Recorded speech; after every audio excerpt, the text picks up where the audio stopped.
বাউলদের উপরে হামলা এটা একটা ন্যাক্কারজনক ঘটনা। আমরা এর তীব্র নিন্দা জানাই।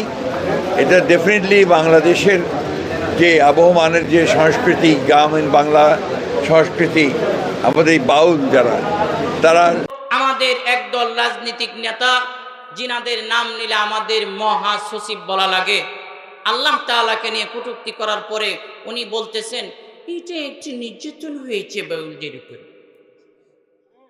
এই বাউলদের উপরে নির্যাতন করা এটা একটু নেক্কেরজনক ঘটনা। এই যে বদমাস, এই বদমাস কিছুদিন আগে বলছে যে আমরা কোরআন দিয়ে দেড় সালাম, আবার হিন্দুদের পূজার মধ্যে যায় কইতেছে এটা কোনো যার যার ধর্ম, যার যার উৎসব সেবের।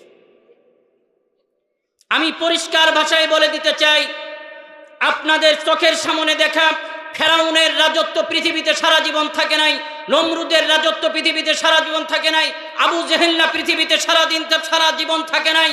স্বয়ং প্রমাণ হলো, জলজন্ত প্রমাণ হলো, বাংলাদেশের টপ লেভেলের সরকার একজন বুবুজান এত দিন উনি স্বপ্ন দেখেছে আর উনি মনে মনে ভাবেছে যে এই রাজত্ব মনে হয় আমার কোনোদিন শেষ হবে না, শুধুমাত্র ক্ষুদ্র একটা ছাত্রদের আন্দোলন কারণে এমনভাবে ইন্ডিয়ার মধ্যে আমাদের দুলাভাইয়ের কাছে দৌড় মারছে, গাট্টি টুপলা নেওয়ার সময় পায় নাই। আপনারা সাবধান হয়ে যান। ক্ষমতার লোভে যারা আল্লাহ তাআলার উপরে কথা বলার পরেও যারা বাউলদের পক্ষ নিতেছে, আমরা পরিষ্কার ভাষায় বলে দিতে চাই সামনে এমনও দিন আসবে আপনারা গাট্টি গুট্টি নেওয়ারও সময় পাবেন না। কথা বলেন ঠিক কিনা? আরে ভাইরা আমার, বাংলাদেশের বর্তমানে যিনি, আমি রাজনীতিক কোনো মানুষরা রাজনীতির কথা বলতে চাইও না, বাংলাদেশে বর্তমানে সরকারের যিনি উপদেষ্টা ডক্টর ইউনূস সাহেব, আপনি অনেক ভালো মানুষ, আমরা ভুরুঙ্গামারি থেকে মেসেজ দিতে চাই, আপনি এতদিন পর্যন্ত যা কিছু করছেন তার জন্য আমরা সাধুবাদ জানাই।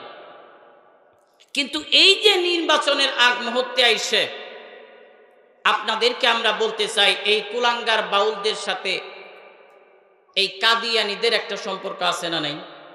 কাদিয়ানীদের সম্পর্ক আছে।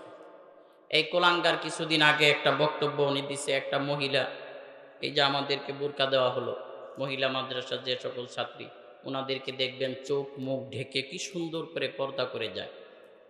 তো একজন ওনার সামনে আসছে, এই যে বাউল ফাউলের সামনে আসছে, আসার পরে বলছে যে আম্মা জান আপনি আপনার চেহারা থেকে এগুলো খুলে ফেলেন।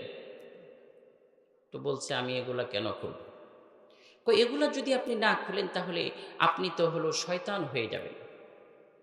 তো ওনাকে জিজ্ঞাসা করা হলো মেকআপ যদি না খুলি তাহলে শয়তান কিভাবে হব?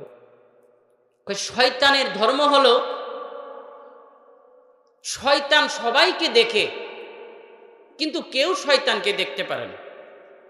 আপনি এমন ভাবে পর্দা করছেন আপনি তো সবাইকে দেখবেন, কেউ আপনাকে দেখবে না, তাহলে শয়তানের মধ্যে আপনার মধ্যে কোনো পার্থক্য হলো না। নাউজুবিল্লাহ বলে। এ হলো তাদের উদাহরণ।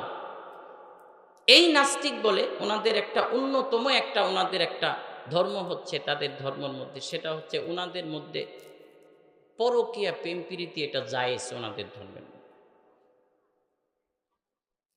একজনের বউ নিয়ে আর একজন মনে করেন জিকির নাচানাচি করবে, এটা ওনাদের মধ্যে জায়েজ, এটা কোনো সমস্যা নেই। সম্মানিত হাজিরিন, এগুলা কথা বলার জন্য মূলত আমি এখানে আসি নাই। আমার একটা দুঃখ হলো, আমার একটা বেদনা হলো, আল্লাহ তাআলাকে নিয়ে কটূক্তি করার পরও একদল লোক কেন তাদের পক্ষে কথা বলে।